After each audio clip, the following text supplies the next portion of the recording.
દસાડાના ભાજપના ધારાસભ્ય પીકે પરમારના તાજેતરના નિવેદને ગુજરાતનું રાજકીય ગરમાવું વધારી દીધું છે।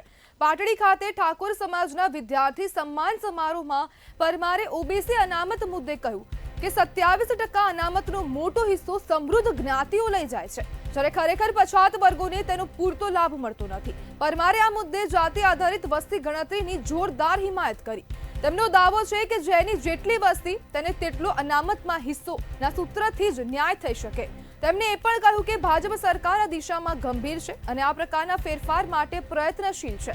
પરમારના નિવેદન બાદ કોંગ્રેસે રાજકીય તીર દાગ્યા। ચોટીલાના પૂર્વ ધારાસભ્ય ઋત્વિક મકવાણાએ કટાક્ષ કરતા કહ્યું કે ભાજપના ધારાસભ્ય આજે રાહુલ ગાંધીના વિચારોથી સહમત થઈ રહ્યા છે।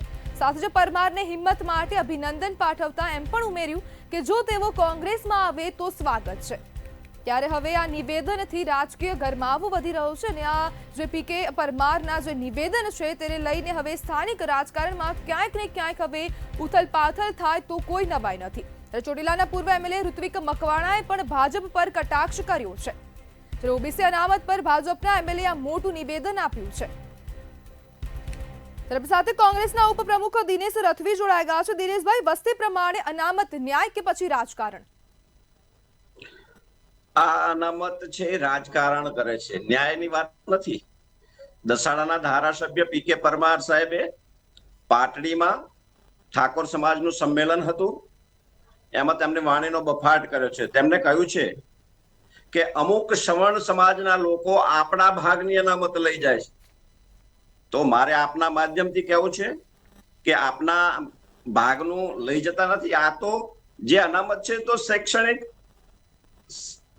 શૈક્ષણિક જાતિના આધારિત રીતે પછાત વર્ગને આપવામાં આવે છે, તેને અનામત આપવાની છે। અને એ પણ માધવસિંહજી સોલંકી વખતે 27% અનામત। ત્યારની સરકારશ્રીએ જે સામાજિક શૈક્ષણિક પછાત છે, જે લોકો ખરેખર એના હકદાર છે, તો આ કેટેગરી તો એમને નક્કી કરેલી છે। તો આપ કઈ રીતે કરી શકો કે અમુક ચોક્કસ લોકો? તો આ બિલકુલ અમારા નાળોદા રાજપૂત સમાજ જ ટાર્ગેટ છે। એ પછી નાળોદા રાજપૂત હોય, કારડિયા રાજપૂત હોય, કાઠી સમાજ હોય, પ્રજાપતિ સમાજ હોય, ગઢવી સમાજ હોય, માલધારીઓ, આ બધાને લાગુ પડે છે। કેમ ભાઈ? એ બધા સવર્ણ સમાજ બહુ સંપન્ન છે, તમે કઈ રીતે કહી શકો? દિનેશભાઈ, ભાજપના ધારાસભ્ય રાહુલ ગાંધીની વિચારધારાને સમર્થન આપ્યું છે, શું પાર્ટીને કેટલો મોટો પડકાર થશે? એ તો બહુ સારી બાબત છે। ભાજપના ધારાસભ્ય જો કહેતા હોય તો મને એવું લાગે છે કે એમને કદાચ એવો ડર હશે, એ સમર્થન આપે નહીં, કંઈક એમની ટિકિટ કપાવવાની તો નથી ને। દિનેશભાઈ, જે પ્રમાણે આ નિવેદન સામે આવ્યું છે તેને આપ કેવી રીતના જુઓ છો?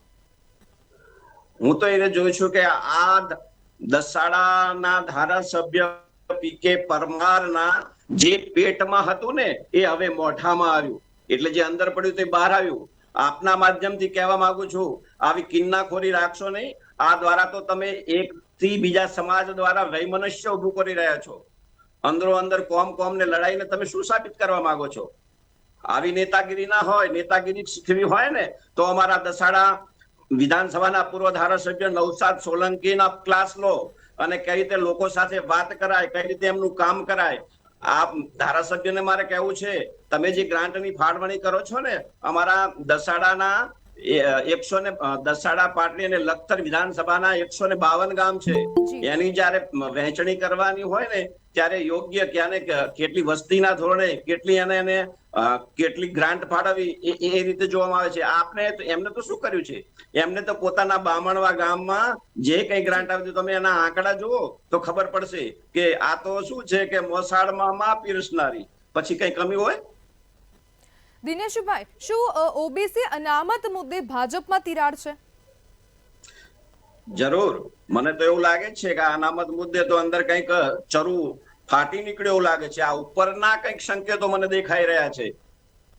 આજે તો એ પોતે ધારાસભ્ય બોલે છે, પણ બીજી જગ્યાએ પણ આ રીતે, એટલે ઉપરથી જ કંઈક મને તો સંકેત દેખાઈ રહ્યા છે। ચોક્કસ સમાજ, ઘણા બધા સમાજને જે વાત કરી એમ ટાર્ગેટ કરવામાં આવી રહ્યું મને દેખાઈ રહ્યું છે। જી દિનેશભાઈ, જોડાવા બદલ આપનો આભાર। દસાડાના એમએલએ પીકે પરમારનું રાહુલ ગાંધીને સમર્થન જોવા મળી રહ્યું છે। ત્યારે ઓબીસી અનામત મુદ્દે હવે દસાડાના જે ધારાસભ્ય છે તે હવે મેદાને જોવા મળ્યા છે.